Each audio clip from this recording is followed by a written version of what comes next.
বর্তমানে অনলাইনে একটা বিষয় নিয়ে খুব বেশি সমালোচনা হচ্ছে। সেটা হচ্ছে যে বিভাগ, অর্থাৎ নোয়াখালী বিভাগ আর কুমিল্লা বিভাগ নিয়ে খুব বেশি সমালোচনা হচ্ছে। তো আসলে দেখা যাচ্ছে যে আঞ্চলিক ভেদে, অর্থাৎ যে যে জায়গায় বসবাস হচ্ছে আছে সে জায়গা বিভাগ চাচ্ছে। যারা নোয়াখালীর আশেপাশে কিংবা নোয়াখালীতে বসবাস করতে আছে তারা নোয়াখালীকে বিভাগ চাচ্ছে।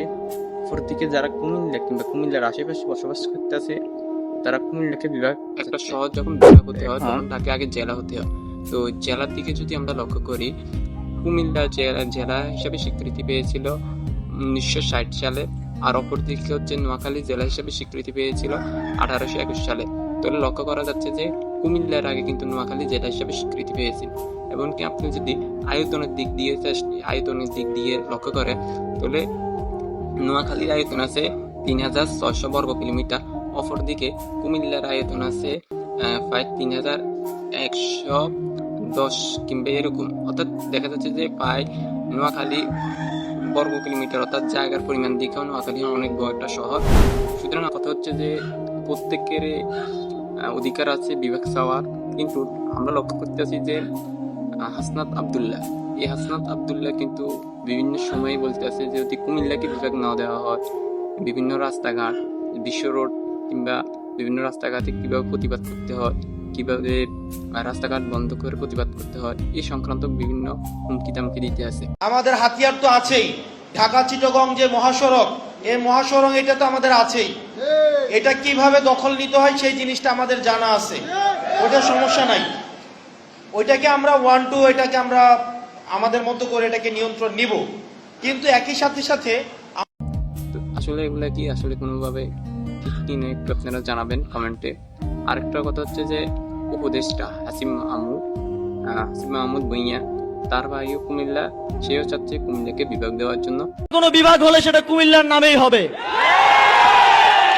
এবং আমি সরকারের সর্বোচ্চ নীতি নির্ধারকদের সাথে কুমিল্লাকে একটি প্রশাসনিক বিভাগে রূপান্তরের জন্য আলোচনা করব এবং অতি দ্রুত সময়ের মধ্যে তা বাস্তবায়নের জন্য প্রচেষ্টা করব। তো আসলে যারা উপদেষ্টা কিংবা এমপি মন্ত্রী, তারা শুধুমাত্র একটা এলাকা কিংবা একটা অঞ্চলকে ঘিরে উন্নয়ন করলে হয় না, কিংবা একটা অঞ্চল বা একটা এলাকার পক্ষ হয়ে কথা বললে হয় না। তাদেরকে সবসময় লক্ষ্য রাখতে হবে সমগ্র পুরো বাংলাদেশের উপর, পুরো একটা দেশের উপর। কিন্তু আমরা লক্ষ্য করতে পারতেছি যে এই আসিফ ভুঁইয়া সে একজন উপদেষ্টা হইয়া সে শুধুমাত্র ব্যক্তিগত কুমিল্লাকে বিভাগ দেওয়ার জন্য বিভিন্ন অপচেষ্টা চালাইতে আছে। আসলে কুমিল্লা বিভাগ হবে কি হবে না সেটা পরবর্তীতে বুঝে যাবে, কিন্তু এখন তারা যেভাবে রাজনৈতিক প্রভাব খাটাতে আছে, তারা হয়তো ভুলে গেছে এই নোয়াখালীতেও কিন্তু তার চেয়েও বড় বড় রাজনৈতিক নেতা রয়েছিলেন। বেগম খালেদা জিয়াও কিন্তু এই নোয়াখালীর সন্তান। তারপর হচ্ছে বাংলাদেশ আওয়ামী লীগের সাবেক সাধারণ সম্পাদক কিন্তু নোয়াখালীর সন্তান।